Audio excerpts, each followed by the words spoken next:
And President Biden's campaign spokesperson insists that there are no conversations about Biden stepping down as the Democratic Party's presidential nominee.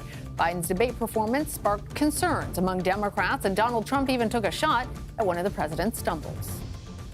And I'm going to continue to move until we get the total ban on the total initiative relative to what we're going to do with more Border Patrol and more asylum officers. President Trump? I really don't know what he said at the end of that sentence. I don't think he knows what he said either.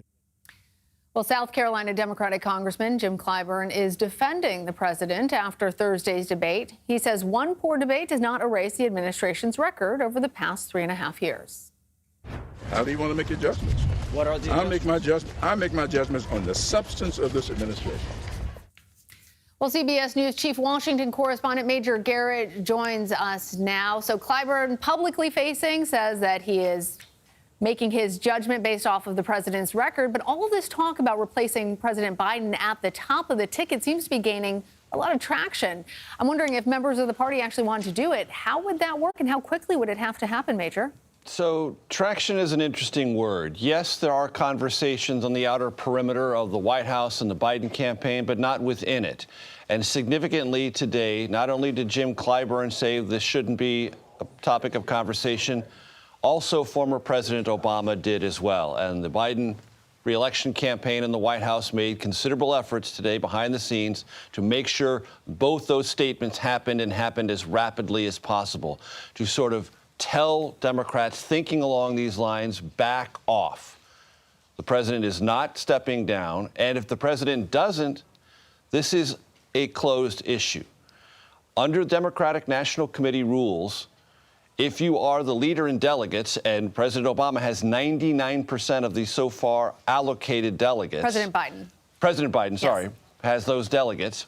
You can't dislodge him unless he decides not to seek the nomination. And right now, and every indication is going forward, he's not going to take himself out. So there really isn't a process. There's a theory, there's a conversation, there's hand-wringing, but that doesn't deal with the ultimate set of rules for the Democratic National Convention and the nominating process. Well, Biden has the delegates, and if he keeps them, there's not much anyone can do about that. Well, and part of the problem that I've been hearing from some of my Democratic sources is that they really don't have anybody that's poised to step in to replace President Biden as nominee if he would be convinced or he decides to go down that road. We like to talk about origin stories in all sorts of narrative ways. What's the origin story of this campaign? The origin story of this campaign is lots of ambitious Democrats, governors, senators, looked at this race and decided not to challenge President Biden. That decision many, many, many months ago basically paved the path to renomination for President Biden. It cannot be reconsidered now. That's done. And unless President Biden steps down, their options are non-existent. If he does step down, is there any theoretical possibility he endorses anyone other than his selected vice president? No, there isn't. And for the party that prides itself, justifiably based on its history, of diversity, it wouldn't accept, in all likelihood, an outcome that didn't elevate the vice president. So this has dynamics to it, but they're not as flexible or as wide-ranging as some of the commentary today suggests that it is. It's pretty frozen.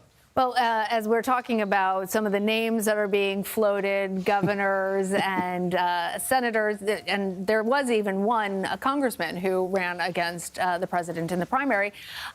But you mentioned Vice President Harris. Where does all of this leave her right now? What are your sources saying? Well, it leaves her very much in the spotlight. And Vice President Kamala Harris's approval ratings are no better than President Biden's. They're worse than President Biden's by a tick or so.